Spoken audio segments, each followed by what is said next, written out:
So we have quorum. I will call this meeting of the Sustainable Greenfield Implementation Committee meeting to order at about 4:07. And we'll go around and do introductions. My name is George Tolumsis. I'm the vice chair of this committee, and the chair is not present today, so I'll be chairing the meeting as well as facilitating. And I am the planning board representative. We'll go around the table. And I'm Francoise Pratt, a member of general public. Nancy Hazard, general public member. Carol Collins, Energy Director for the city. Go to the big screen. Jonah Keene, public member. Sarah Brown, City Council designee. Very good. Thank you, everyone. And the next item is the approval of the May 2025 meeting minutes. So moved. For a second, Second, is there discussion? Yes, Jonah. I have a nitpicky thing, but since it's the record, under number 7 for the Open Space Task Force, it says Jonah, not much to update, but happy to see this time. I believe what I said is nothing urgent. I don't want people to think that there's nothing going on. So I believe I said nothing urgent. Okay.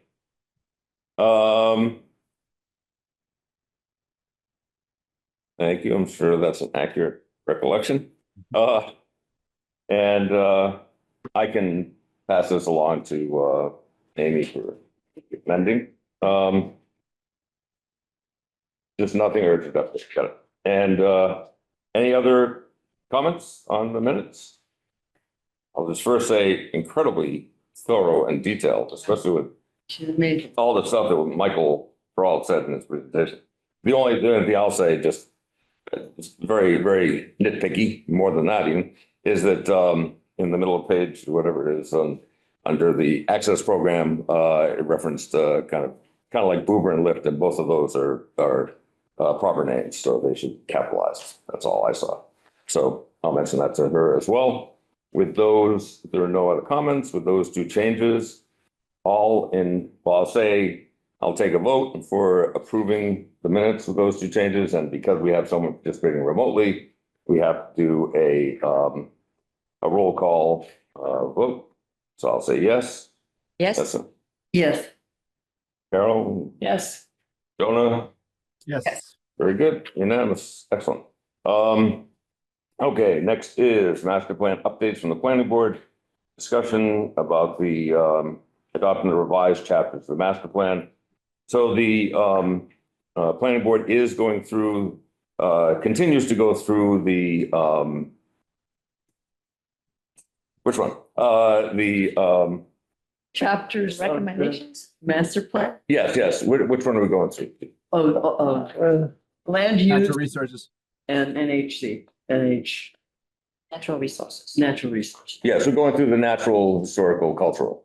So we had started on that and we went through it, we've gone through it kind of more as an overview the first time. This past meeting, we went through it line by line, very exactly, because it is a planning board, technically a planning board document. We are ultimately the authors of this. So we went through it word for word, line for line. And essentially, we're in agreement with all of it. There were two areas we're going to make minor edits, and we didn't wordsmith it right at the moment. We were going to bring back suggestions for minor changes to the next meeting, which was next Thursday. And then we're going to do the last half. There were 8 goals for that chapter. We're going to do the remaining half of that chapter, and then we'll move on to the other chapter at the next meeting.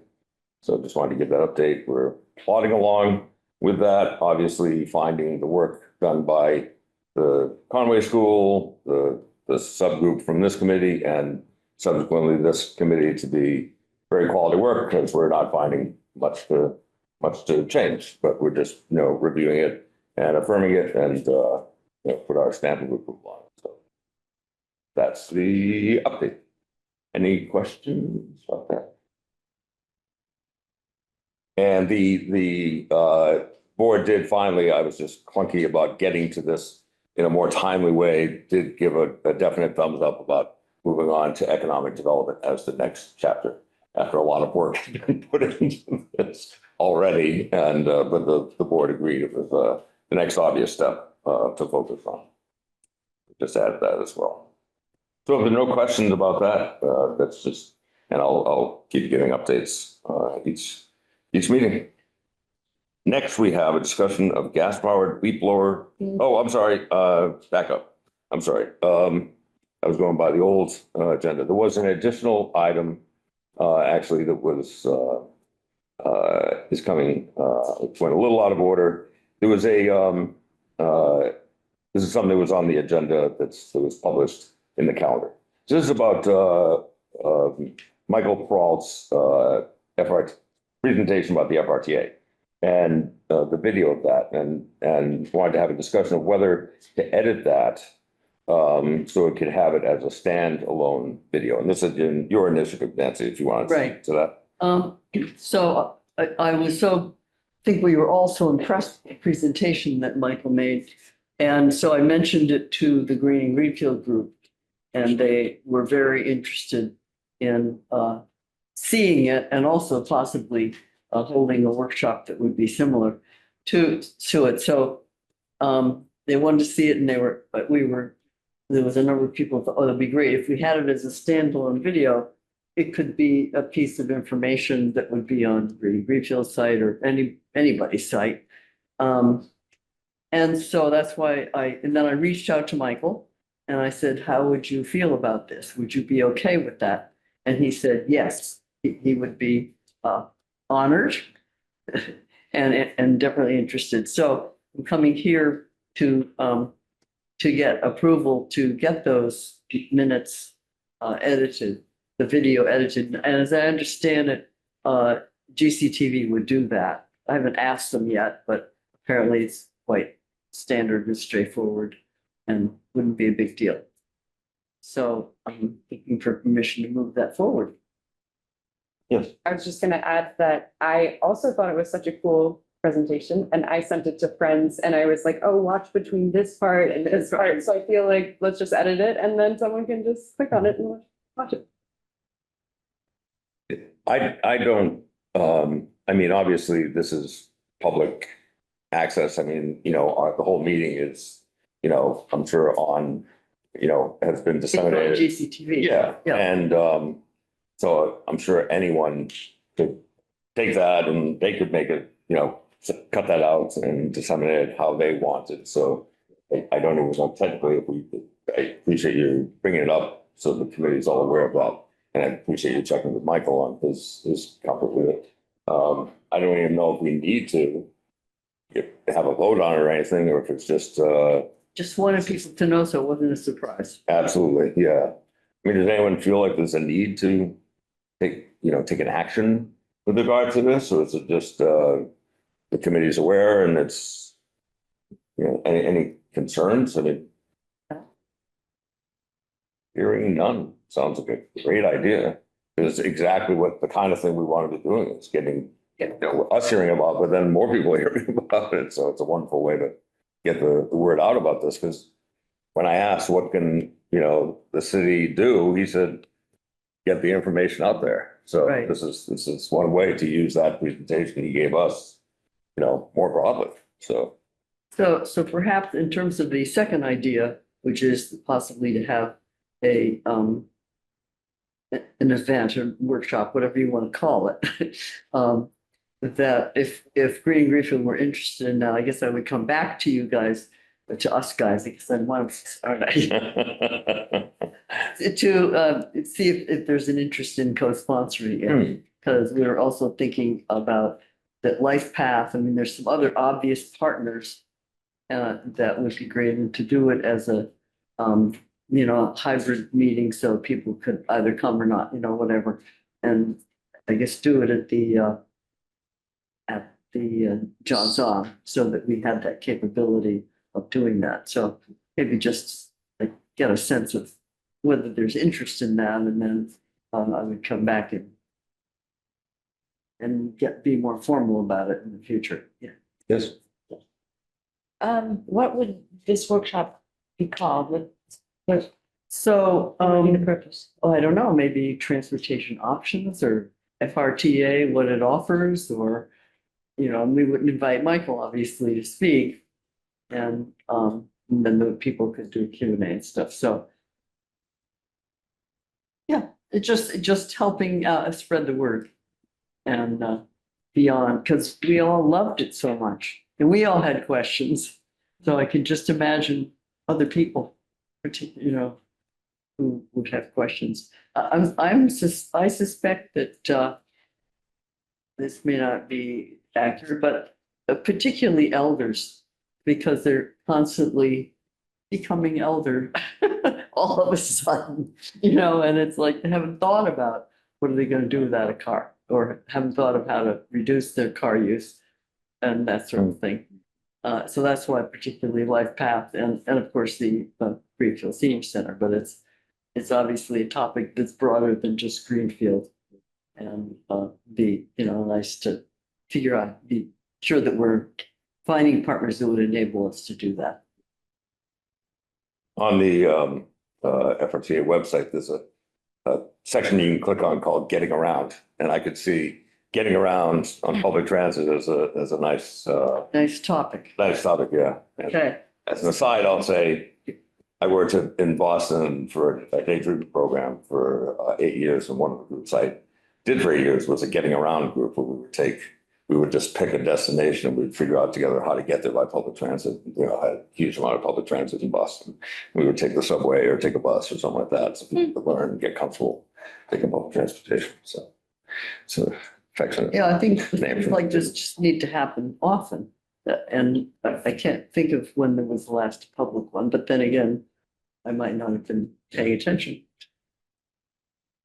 And also integrating Matt Conway and the city communications, to put it out on their social media and all that. Good. And I'll definitely help spread the word. Other thoughts, questions? Sounds like you'll. So I'm sounding like there's interest. Yeah. Go Definitely. ahead and bring back some kind of when we're ready. Sounds good. Thank you. Thank you. It's great initiative. Okay, now the next one is discussion of gas blower leaf blower issue raised during the last meeting's public comment. Both the emission issue and the related noise problem. And there was some information from other communities that was shared that Amy has sent out. I received an email from Garth Chafeld, who brought up the topic. And he said, unfortunately, he had a conflict this evening, so he couldn't come. There was I don't know if he sent this to everybody or if I just got it at one point. But a sheet of, he'd done a fair amount of research for a list of things. I guess you have one also. So it's like that. Yeah, Yeah, excellent. Okay. this came from Amy. So I think Amy had Oh, I thought it. gotten this and sent it to all of us. Oh, okay. All the committee Thank you. members. Anyone feel like starting the discussion? Well, I'll just say, yeah, the noise and of the, not just the leaf blowers, but the gasoline powered lawnmowers and everything is definitely something that has bothered me for many years. The noise and also the pollution from those items. So it's certainly a worthwhile thing to focus on, whether it's the thing to focus on, given all the other things that are crashing down on us. I don't know. Yeah, I thought I read through just almost all of them. One thing I noticed is that all these communities seem to be in Eastern Mass and also, yeah, right, and what's a good word to say? Are they Affluent? affluent? Yes. Yeah, right. So I wonder, I was surprised that there were none, like in Western Mass, and well, maybe we could be the first one, but I mean, I'm I agree with Garth that there's lots of reasons to limit the use of those very loud leaf blowers. And when I read all of the other communities' rules and everything, they don't, I think most of them don't prohibit them all year. Often they'll prohibit them, after, say, May 30th until September 1 or something like that. And then again, January 1 to March 15, something like this. And it seems like if we are concerned about, I don't know if that's a legitimate concern, but one concern I read, it was in the spring especially, well, maybe also in the fall, but that's too bad. That's when they do their blowing. In the spring especially, it is disturbing the pollinators and other wildlife by removing all of their habitat.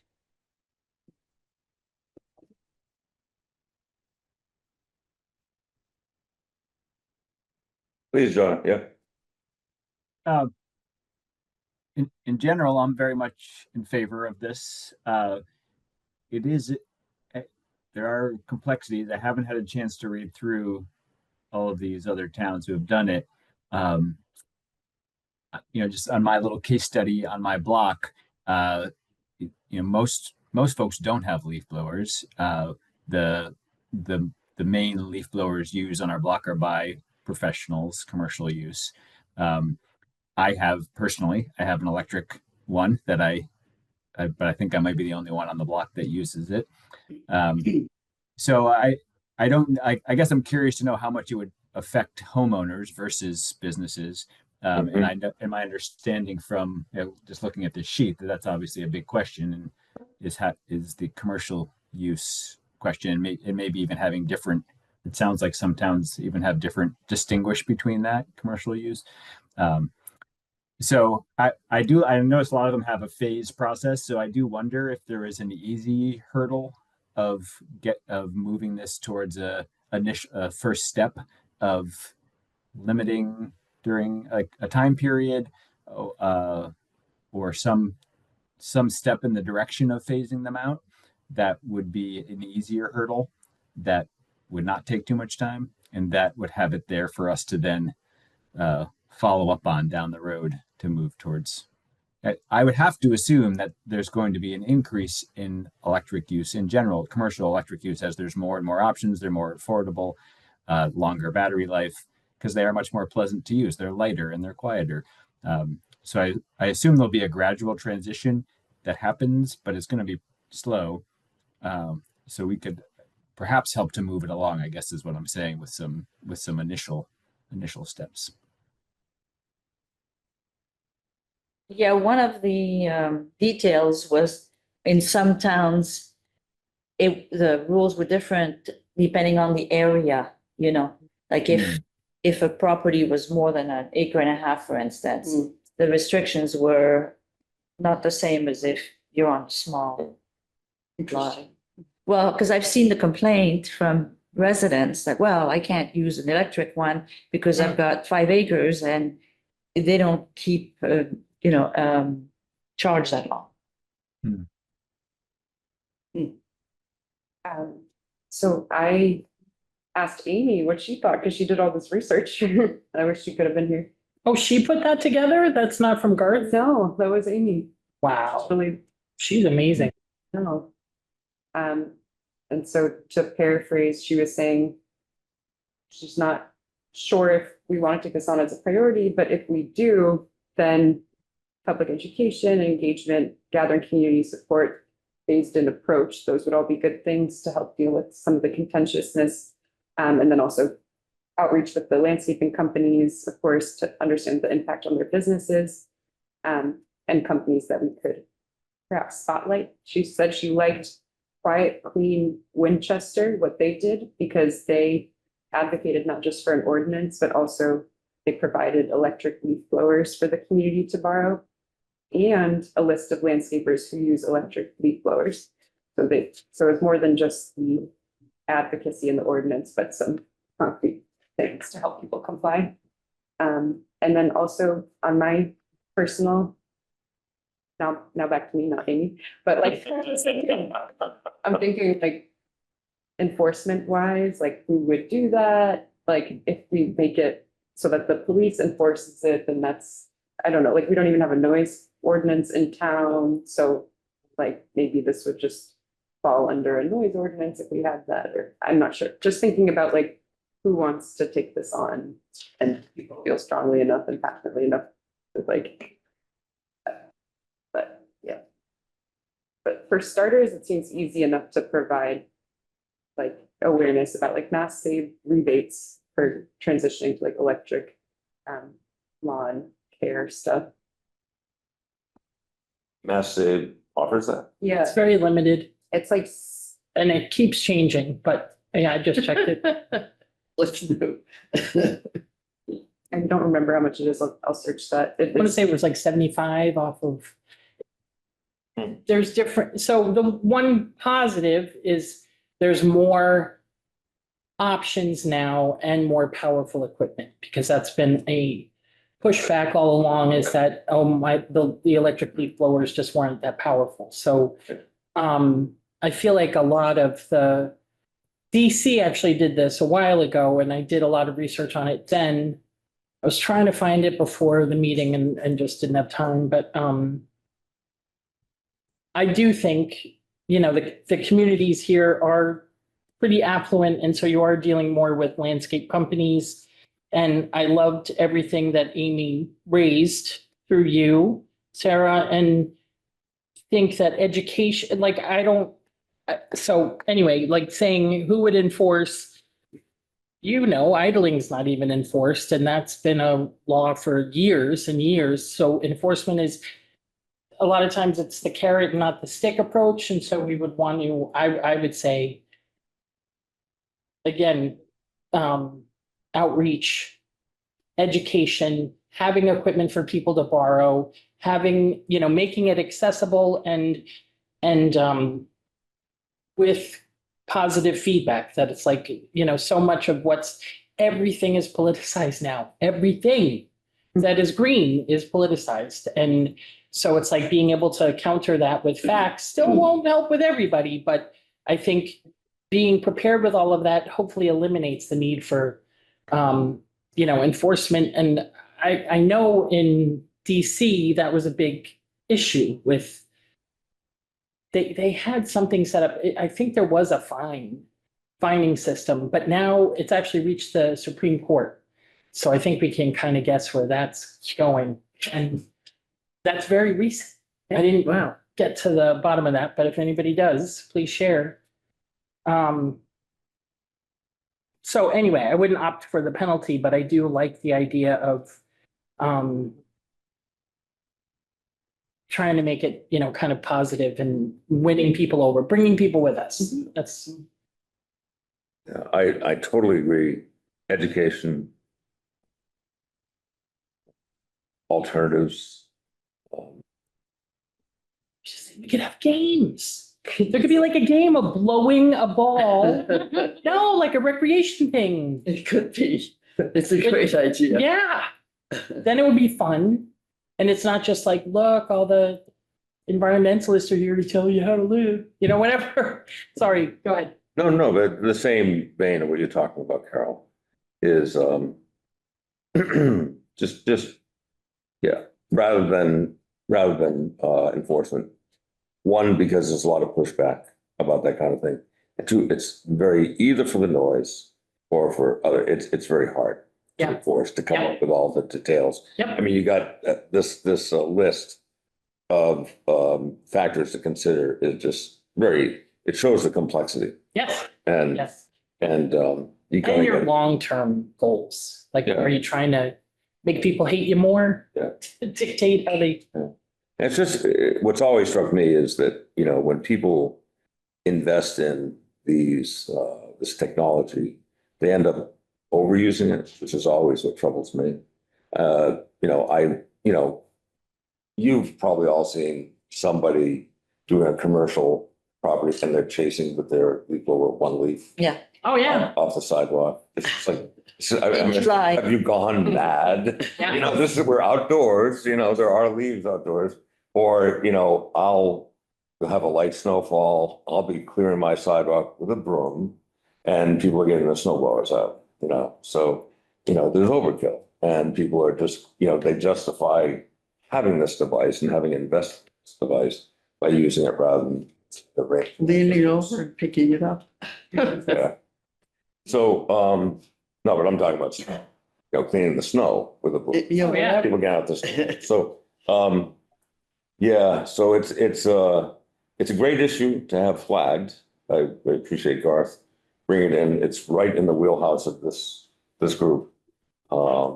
And I'm not sure, and I wondered, as it's come before, he's brought this to some Yes. subcommittee or Yeah, he committee. brought it to A and O, Yeah. and then A and O was like, well, try and bring in more community input before it comes here, like there, yeah. And are you on ANO? So No. No, okay. But you know, it's gone there, but they're not doing anything. No, they were like, Later. I think if there was a recommendation, I think they would follow whatever. Recommendation from, Like if we gave them a recommendation. if we did. I think so. I mean, No, okay. I don't know, or maybe they wouldn't follow it, but like, I feel like that would be a good step. Like, Gotcha. Yes, go. Well, I was just gonna say, I've worked with our DPW and central maintenance to get electric. I'm not gonna call it lawn equipment. Leaf blower is lawn equipment, I guess, right? Yep. Yeah, Yeah. and there's a few other things they have. And now they're asking for an electric push broom. I was like, I didn't even know those existed, or, you know, just like a motorized push broom, like a broom. Oh, they have those at UMass. Like, well, if it's like a rolling thing. Yeah, at the end of the winter, they would go on the piece of the Oh, like a grass. sweeper. Right, Yeah, yeah. to get. But it's the- electric. Well, ideally, the one they found is gas powered and it's almost like I, again, feel like the wizard on the mountain. It's like, riddle me this. Can you find me an electric version of this thing that I never saw before in my life? Mhm. Because it basically looks like a dirt bike, but instead of having a seat, it's like a push broom Mhm. with a motor thing. Again, I was just like, wow, they'll put a motor on anything. And it's on Amazon, our favorite shopping location. So, you know, the battles are many, but I would say there's really good resources from DC, again, where they had, I think part of the problem is, again, everything's politicized, it's also very complicated. And so, again, with the lawn equipment, like I've got buy-in from certain people, there's no equipment available, and it's kind of really hard to put these things forward and then find out like, oh, but we can't. So, aligning that. Right. And then there is a list that I do have that I refer to and send to DPW that has, I mean, it's all the major brand names, which I love that it's like, mainstream stuff so they can still go with Husqvarna, but it's electric versus, fossil fuel powered. And again, the equipment is still kind of slow in coming when it gets to the commercial kind of scale. And I'm going to say something else. Oh, well, I know we're being recorded, right? Damn it. I can't help it. I'm too honest.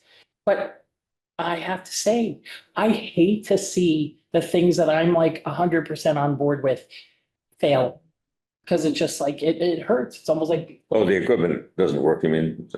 the lawnmowers. If you saw how many, like, so I live in Northampton, and just from being online, because I'm on like the free groups to, again, try to be more sustainable, try to waste less, Mhm. you know all about it. And the number of people that are just like, you know what, first they try to fix their electric lawnmowers. They're either out of business, the manufacturers, or they can't fix it. And they're just like, oh, well. And then then they give up and they're just like, does anybody, but the number, it's just like, and again, you have people that are there. These are people that are already on board. They voluntarily Yeah. made the leap, and then they have equipment that doesn't perform. And it's like, gosh, I've not run into that. oh, Happened to me. What again? Oh, really? Greenworks, I think, might be I the, had an electric mower, but eventually, It didn't stop working? Yeah, and buying a new battery didn't do anything, or it would Yeah. work a Yeah. week and that's it. So Yeah. eventually I went Wow. back to it. Oh, Well, I interesting. went for a push one for a while, but with no motor whatsoever. I No, couldn't do it. and people, myself and other people that I know who have electric motor, no, I've never, I don't, none of, everyone's had a good experience. Yeah. Well, this was a long time ago. Sorry, go ahead. No, I was saying like good experience for me using an electric mower. Maybe they're better now. I have an electric, I had a real snowblower, and that mower. works. But certainly if DPW, going back to the gas powered leaf blowers, if DPW were to adopt electric, that would be a great story to put out there. Yeah, I did. And then, that would be a great centerpiece about, hey, this would be, something others could emulate. And the impact that could have. Yes. So. it'd be a How that- positive. I think it would be a great publicity to kind of Yes. get buy-in. And then again, like having demonstrations or Yeah. make it Yeah. even fun. But we're not Your there games, yet from your what you're games. saying. I'm all down with like my ball's getting across the fastest. But the DPW is not there yet, right? Well, the DPW is very big and central maintenance, there's a bunch of equipment down in the basement. I do like to go with reputable brands, so we don't have issues, but, so anyway, that's another layer, but yeah, we have buy-in, we just don't have the equipment, like I said, they needed like a 16-foot deck lawnmower, there's not an electric version available yet, so. Excuse me. Yes, Sorry, I'm sorry. oh no, that's okay. I was also just gonna share kind of like, this is a small piece of sustainable landscape management, but like the way bigger pieces, how can we just mow less and have like more pollinators, plants, and like, so even like PCC, for example, like there's huge amounts of lawn and I don't know, I think in the pollinator action plan, which I haven't actually read yet, but I've been meaning to. I'm sure someone here has read it. Good. Like, but yeah, I feel like, yeah, like it's like the pyramid of hierarchy for reducing waste. It's like, okay, we are reducing first. It's like we're just reducing what you were saying. Like, it's overkill to just Mhm. use it, even if it's electric. But if you don't need to use it, then maybe just don't use it at all. Mhm. So I don't know how we can use that framework as well when we're thinking about this. Like, I feel like the positive reinforcement and then also the just shifting how we're obsessed with lawns. Actually. Can I? Well, go ahead. I mean, my passion project, if I could, what I would love to do, I've been wanting to do it for a very long time, but have a concerted effort, like a clearinghouse almost for the community. And there's lots of these pieces already out there, but really it would take some energy, but connecting people with like mass save for their house and basically all the things that you can do that, and doing your house is not always easy, but guess what? Taking a piece of your lawn and allowing it to become like, plant it with native species or pollinators or a rain garden. So, I mean, the other thing we're really needing to focus on and ramp up is our climate adaptation strategies. Doing that, taking out that lawn has so many positive benefits that, and Kansas City did it a long time ago. Other places have kind of done different versions of it, but I would love to see a really concerted effort where we get people, provide them some support, provide them resources, which again, there's plentiful, but just like, yeah, lawns are stupid. I mean, it's to hold the soil in place, but there's lots of other ways we could do that also provide better stormwater mitigation, lessen the flooding events from storms. They're drought resistant, so you don't have to water your stupid lawn that you don't want anyone to walk on. And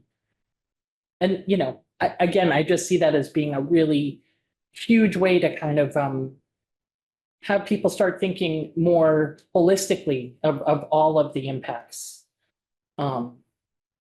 Where they can make a big difference by doing kind of small-ish things. That's it. On that topic, of reducing lawns and everything, the Franklin and Hampshire Conservation Districts had a whole set of workshops this year. So did Greenfield. Greenfield, Yeah. in a way. They didn't really talk about lawn so much, We but have in the past, but not this Yeah. past year. And I went to some of those, and supposedly a consultant, part of the deal is you would get a consultant to come and for an hour at your place for free.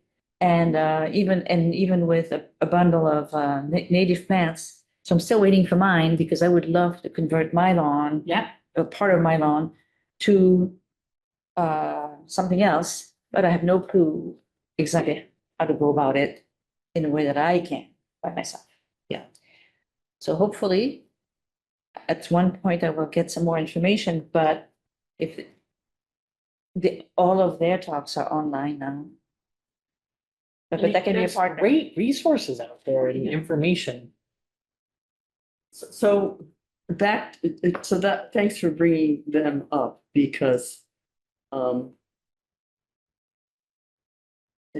I had heard, but had forgotten completely the offer of assistance, technical assistance. So how does that work? Can you say a little more about it? What do you, I mean, is it a town by town thing? Is it an individual by individual thing? Or how, is No, there you had some way this- that we can tie into that program? It's over. I mean, they had a Will it grant. happen again? Well, I don't know. No. They had a Okay. grant, It's gone by. Okay. yeah, and you had to sign up for it. Okay. Is this again? Hampshire. Hampshire and Franklin Conservation Districts. And there's, You know- FERCog did their pollinator plan. I know there's several other groups that have put out really great resources, but part of it, kind of the same with the energy efficiency piece, is like, it needs to be easy, accessible, and like consistent. Yeah. Because people can't keep up with,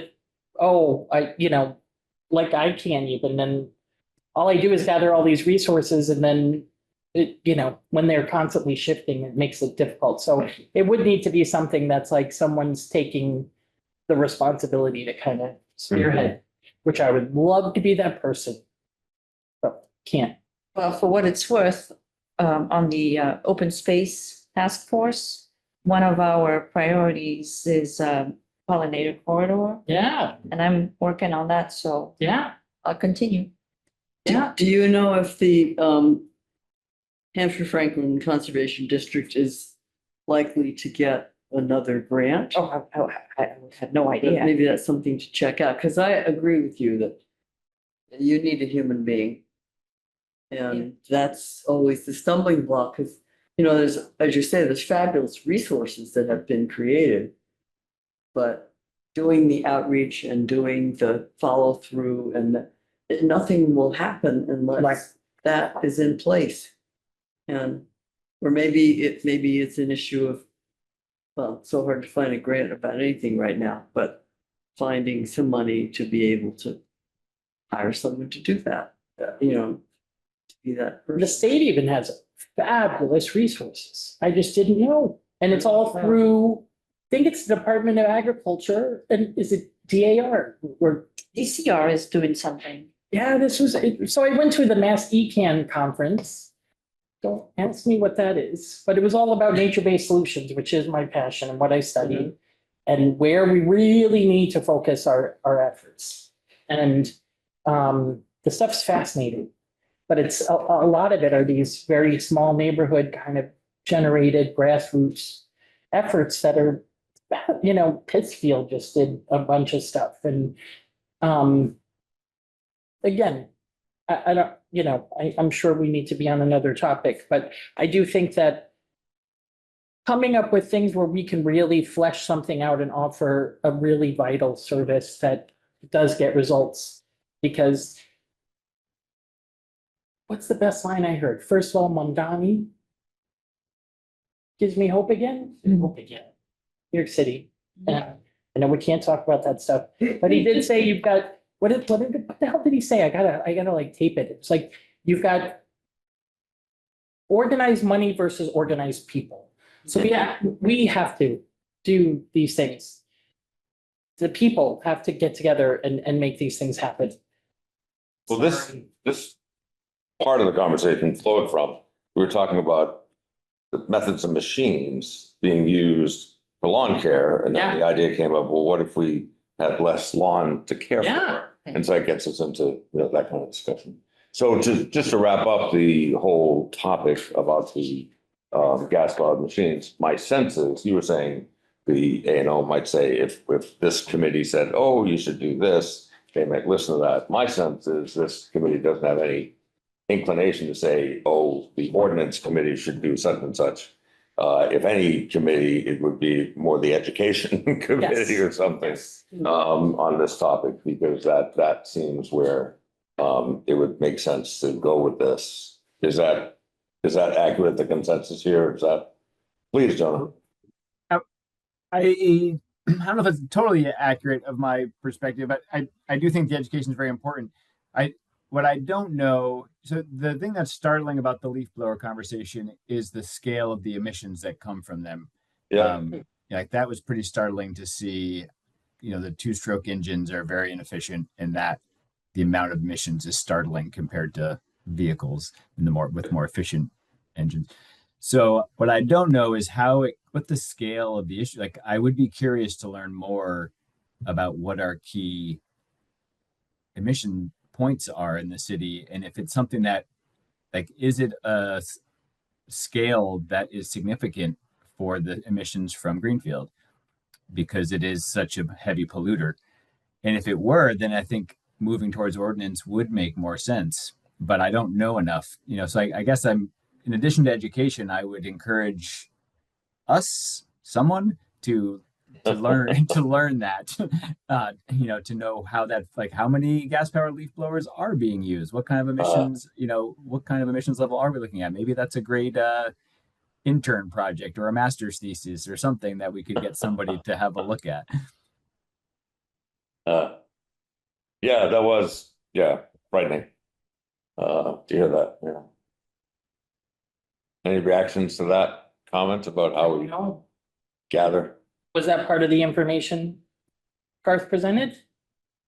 He gave a stat that I Yeah. researched and found about the excessive emissions, like how I don't remember what the stat is now. How compared to It's car like, trips? it's like an hour of the lawn Oh, equipment is right. like driving 10,000 miles in a Yep. car, something crazy. Right. It's very startling. Yeah. It's shocking.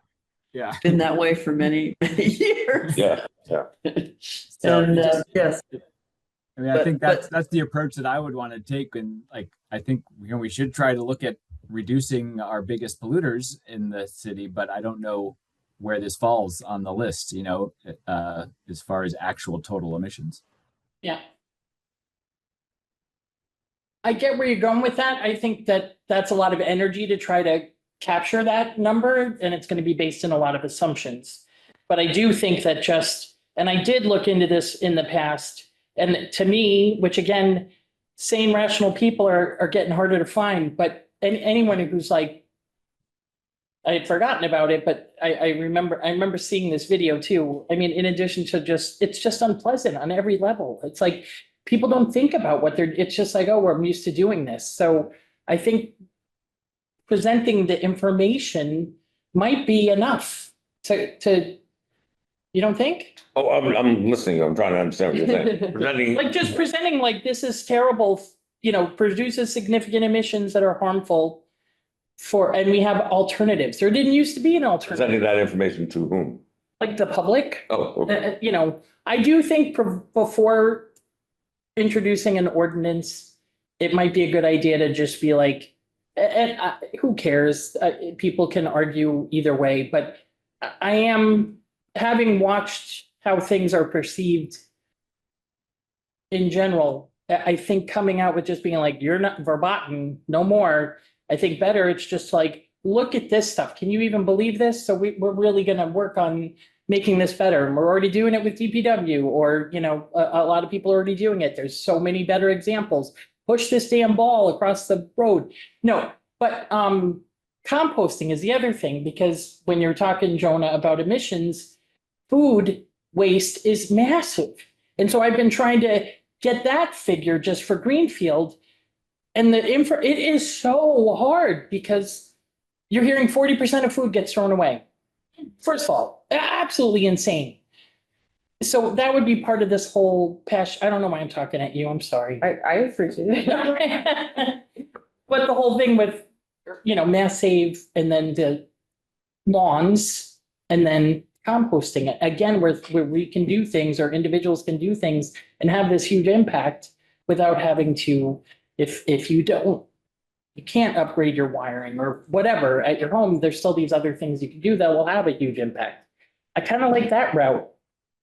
So as far as I just want to wrap up this. Yeah, please. As far as you had brought in that idea, Jonah, or that reflection, as far as this issue, is there any inclination any committee members have to bring it back as an agenda item again, or a next step, or anything like that? This is a lame thing to say, but but we're all talking about information, spreading information, and I know it's hard, who knows? Well, there's a number of things you can do, but then there's having the human being who's actually going to follow through. Well, that's like really hard. But in terms of just getting information out, there are the usual ways of doing that. There are the My Turns, there are the news releases, there is a workshop. I guess, is that something we would want to talk about in the future? From what, Phil, you're trying to wrap this up, so. Yeah. Or not, and. One last thought on that. I feel Yes. like there are numerous things that fall into the category of would love to increase our public education around this. And I know there's a lot of it in the OSRP, the Open Space and Recreation Plan as well. So maybe the topic for us at some point is to have a process that we consider for when we have topics that we want to be a part of, increase public awareness of. Like what are we as SGIC, like if we say, oh yeah, here's a topic that we want to increase public awareness of, what's our approach? I think I could see that as a good topic for us down the road for Interesting. just sort of a general, how are we doing this when we have More broadly. Yeah. Gotcha. Okay. Sounds good. Ready to move on? Yeah. Very good. Okay, Open Space Task Force, good segue, update on the work you have underway. Yeah, so here we are, and we're at the 1 year point of our existence. So that's kind of a neat milestone that we've just hit, which I think, as we all know, this was created as a way to meet a goal that has been stated in various plans, including the Sustainable Greenfield Master Plan, to create an open space committee. There's been resistance for it to be created as a standalone committee. So we created it as a task force of this committee. And we have a nice group of dedicated folks right now that include Francoise and myself, and Emily from the Conservation Commission, as well as a few other public participants who are, we call them associate members or non-voting members that participate every month, and they work on projects outside of the meetings. And it's a good team that's really dedicated to what we're doing. I'm excited about where we're at right now. We're all strapped for time, and so I think nobody has the amount of time they would like to put into these different priorities that we have. But we are making progress, as Francois has mentioned. We are starting just more recently in the last couple of months to look at the pollinator plan. Though our biggest priority for this year and for the coming year has been looking at supporting land protection within the city. And the way that we're been working on it is creating a map of prioritized parcels to be protected. And we have a draft of that at the moment. And at our next meeting in a couple of weeks in July, we will be looking through some of those maps and digging into creating a final product that we look forward to sharing with various people, including our town conservation agent and the Conservation Commission, as well as our partners at local land trusts, and trying to work together to think about, okay, where do we actually want to actively work to protect new land for conservation in the city. So that is an exciting product that we hope to have in the next couple of months. And another note that I just wanted to make is that we, not the last meeting, but the previous one, Sarah and Nancy attended. We are a task force of this committee. It was great to have them there, and just to want to invite everyone from SGIC to consider popping into one of the meetings and just getting a sense of what we're working on and providing your input. It's great. We're a small team, so it's great to have more folks giving their thoughts to what we're doing. So now that we're coming into our second year, we've revisited our priorities. What we've done as a group is we've looked through the OSRP, Open Space and Recreation Plan, that has a 7-year action plan within it that is full. There are many things to do in the 7-year plan, and we are a small team of volunteers. So we're looking through it and prioritizing where we want to focus our energies. So that's what we did for the first year, and we've done again for the second year, which we're just finalizing in this next meeting as well, what our priorities are for the coming year. So we're using the OSRP as a sort of guiding document for that, but we're not wedded to that exclusively, but that's sort of the guiding document that's helping us figure out where we're headed. So I guess, I think that's the update. Just want to invite everybody to join us. We're currently meeting second Mondays of the month at 5 p.m. And we met for the first time at the fire station last month. They have a conference room. They have a great big training room that's tremendous if we wanted to do something bigger there. But the conference room is great as well. Similar size table as we have there in the town hall that can accommodate a number of folks.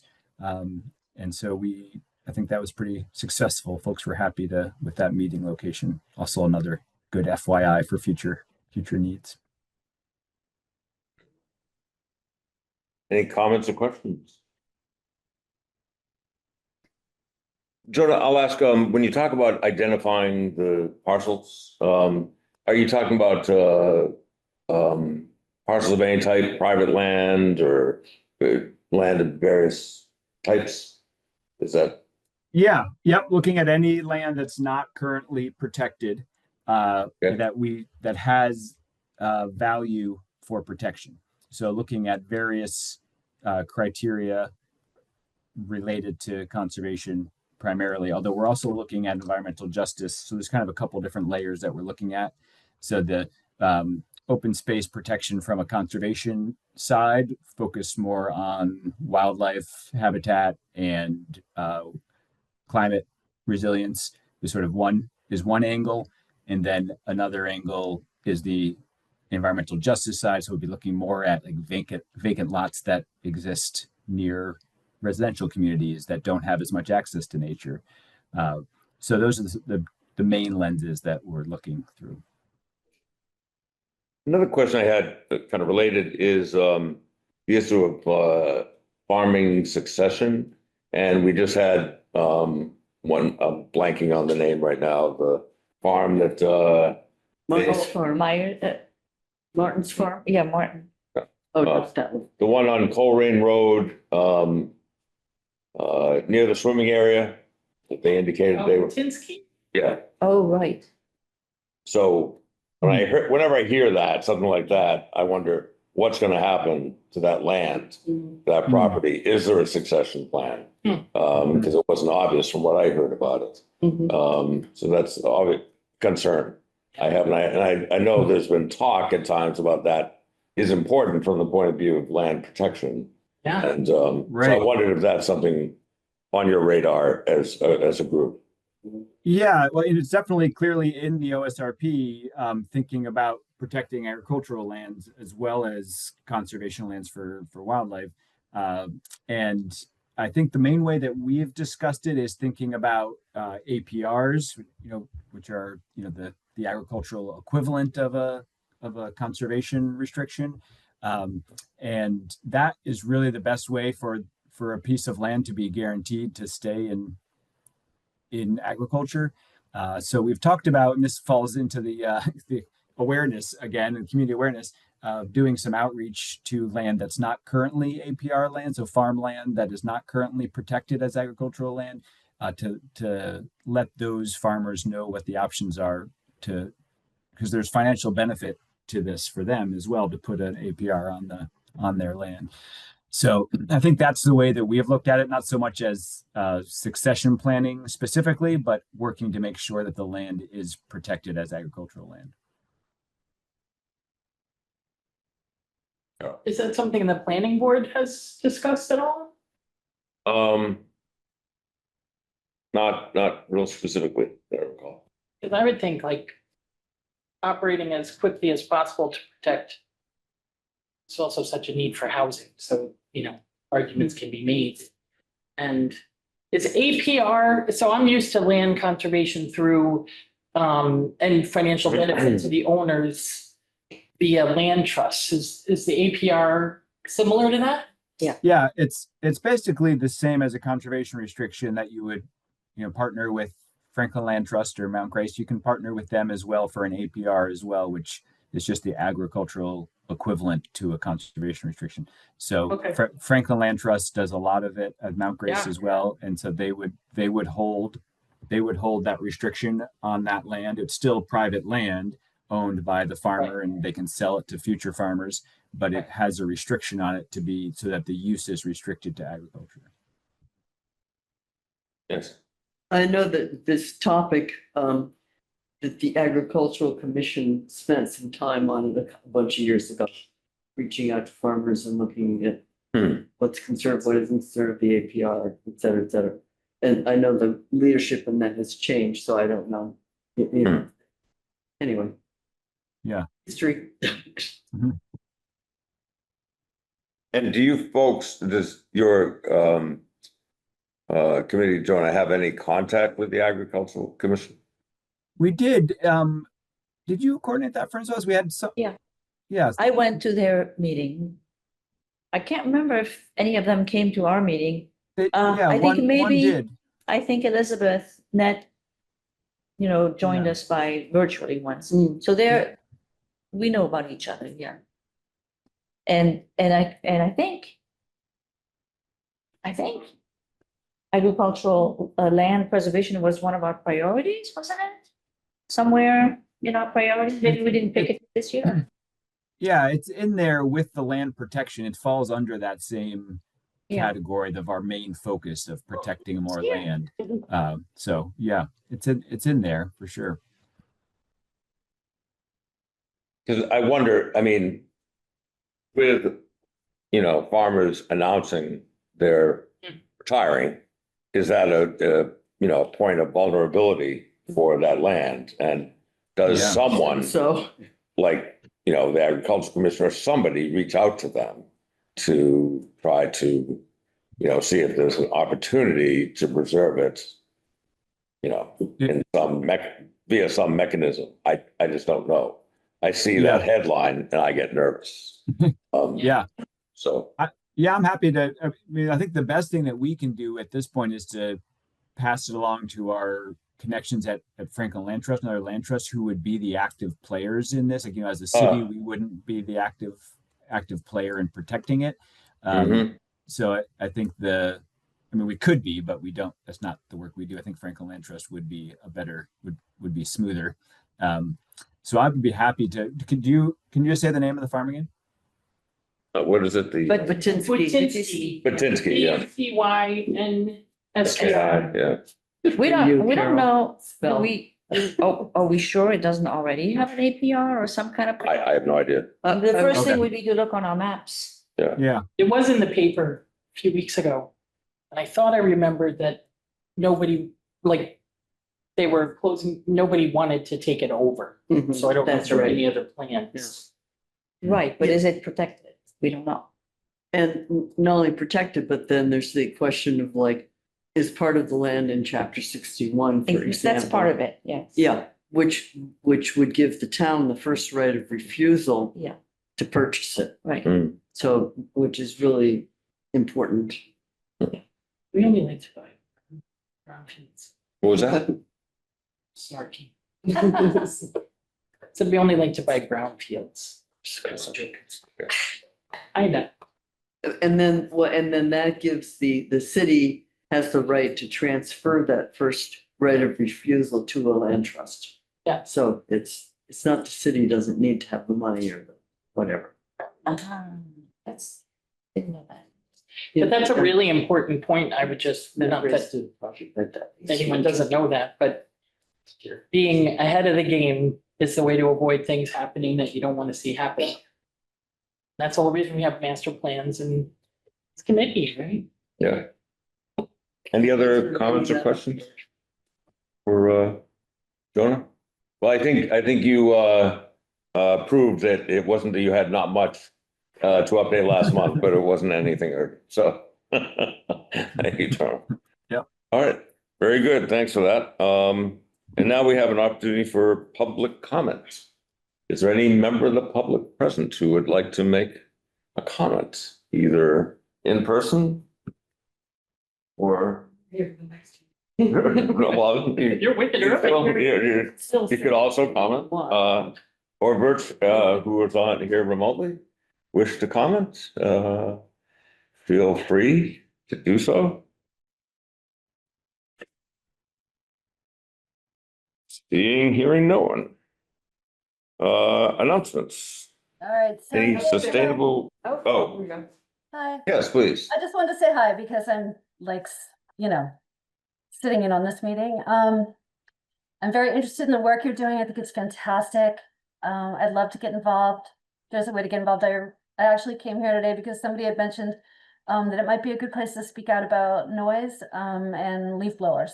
But yeah, so I'm just taking in everything I'm listening to here. So thank you for the work you do. Thank you for Thank you. being here. Yes. Did you want to say anything more, Krista, about the noise leaf blower thing, or just that's a concern of yours? Yeah, I mean, I'm here. A lot of my friends couldn't make it, but everybody seems to be complaining about the leaf blowers. And I do think that if we could do something to keep the noise from certain companies, lawn services that come around and do things in the morning, earlier than probably they should be allowed to do, that would be great. Because it can get quite noisy. So it's mostly commercial use you're talking about, not private, and Well, yeah, it's both, I think. okay, Yeah. and a significant part is the time of day that it's being used. I think so for most people, yeah, mornings, people are woken up pretty early sometimes, so. But that's all, I didn't want to change the subject. Yeah, no, that's great. Thank you very much. Okay, thank Appreciate your you. input. Thank you for the work you do. Thanks. So any announcements? Same Yes. employee, yes, thank you, go. I saw Jacob Frank today, who only a few of you are gonna know, but he was on the SGIC, the high Yes. schooler. Oh, yeah, yes, sorry, thank you, yes. And I haven't seen him in a long time, but he was working at Wild Roots and he just graduated from UMass and he started in math and finished in French. And now he's gonna be going to France and teaching and grad school and he is a great guy. So I thought I would announce it because it was just so nice to see him. Thank you. Very nice. Oh, cool. We had a long talk in some butchered French on my part. That's right. I love it. Any other, yeah. Yeah, I wanted to, we have our people in the background waiting for the next meeting, so I wanted to bring up the CPC and at times. What? Say what that is. Preservation Commission, thank you. And I'm not good at translating acronyms. And this committee has often made recommendations about what our high priorities would be for CPC projects. And the next meeting is in fact on that very topic, interestingly enough. The next CPC meeting is happening in 20 minutes? Yes. In 15 minutes. And what is on it? Having input from? Hearing about our play. And it's a time for people to have input. And One of my questions, actually, I'm glad you're here, is because there's an opportunity, I presume, to also put in written, Yes, and is there a deadline? yeah, about a week from now. A what? A week from now. A week from now, okay, so there's only one week. Next Thursday. Mhm. Okay, so anyway, I just wanted to bring it up. I'm planning to attend that meeting. I'm planning to make some comments. And, so I don't know if anyone else is able to do that, but it sounds like to get this group to get it together in the next week isn't gonna happen, so, Pre-proposals are due at the end of the summer.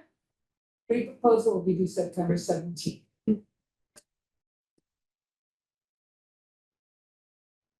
We'll be making announcements in August. so this group could even have a proposal, I suppose. Right, But Yeah, and USDF as well. well, maybe since a good, thing, maybe action item would be to put it on the agenda, our next agenda to talk about it. To talk about, make, Whether this group would like to. Is there? weigh in, you mean? Submit a proposal. Or even submit a proposal. I mean, I don't know what that would be, but. Well, we Leaf could blowers. think about it until then. all the criteria and how we do the scoring and all the rest of it is on the website, on the city website for these. So any information that you want should be there. If not, the next week you can call Christian, and after that you should. Call Amy. Oh, gosh. Your mailbox is full, Christian, or it has been. I was trying to call you. Call it out. So you want to propose that as an agenda item for next month? Well, I'm putting it out there to see whether people are interested in Yeah, I'm having that as interested. an I am, agenda yeah. item. I don't know what else is on the agenda, so. It could get bumped. If there were municipal changes, would those have to go through the same process? Because I believe right now the projects get vetted by some department heads. They do. Yeah, if they were if it were connected to, let's say, the recreation department, Yeah. it would need to go to Christie or, she would give an analysis of the importance of that to the recreation plan they have. Can I ask one more question? Your meeting's until 5:30, right? Right. You guys are super early. Yeah. I can cram a lot into 15 minutes, I'll tell you. But I guess my question is, how do I put this? I did read through the projects that were proposed, and I believe they all were approved. That's all, yeah. Also, And so a few of, it's great to see what people are coming up with and, but how much, Would you like to be able to vet projects for energy and sustainability? items? well, they don't typically have something, no one's like, oh, let's install a, heat pump here.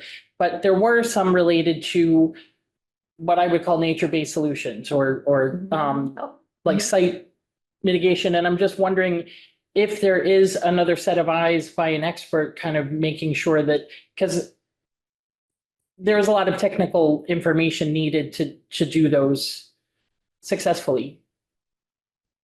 And, or is it just like if it's proposed? Example, because I mean, we rejected, in our first year, we rejected a project that did have to do with site mitigation. Around the pond over behind the pond. And we. I remember that. We determined that there was not enough information in terms of various kinds of mitigating circumstances for us to be able to approve it. It's never come back to us. Okay. But. I'll review and I'll get in touch and I'll try to be within And the that, next that week. proposal was for specific action, not an assessment. Is that accurate? That's correct. Yeah. So there could be another proposal that And we was assessed. We actually suggested that there be an assessment done before there was any action done on that. And it was never brought back to us. So I'm gonna bring us back to, we're in the announcement section. Yes, If you want to stay for a few minutes and chat, you certainly yeah, I'm do that. staying for the meeting. Yeah, are there any other announcements for the, related to sustainability? Yes, Jonah. There's a statewide effort to ban a certain class of rodenticide that is very Yes. harmful to wildlife. And there is a group form. It's happening town by town. And so there's a group forming in Greenfield to start to work on this. And there's going to be a kickoff meeting September 15th at 7 p.m. at the library. I will make this announcement again since we have a couple months before then. But there could be some interest in us getting a letter of support from SGIC. So we may bring it to this group down the road here as well to discuss a little bit more. So just planting a seed now and letting folks know that September 15th, there's a kickoff meeting to try to organize around this effort for Greenfield. So you might want to email Hannah if you want to make that an agenda item for the next meeting, just to make sure we would have the opportunity to consider a letter of support in enough time in advance. Yeah, I don't think we would need the letter. September 15th is a kickoff to our organizing in Greenfield around this, like a larger effort. So I don't know that we would need a letter by then, but it would be helpful at some point for us to discuss it. Yeah. I'll be, yeah. Can you say again the date, time, and location? September 15th, 7 p.m. at the library. Thank you. Very good. Any other announcements? Hearing none. Is there a motion? And the next meeting is July 24th, 4:00 here. Is there a motion to adjourn? I move we adjourn. Is there a second? Second. I'll do a roll call because we have a remote participant. I would say yes. Yes. Yes. Yes. Jonah, Yes. we are adjourned. Great. Thank you very much.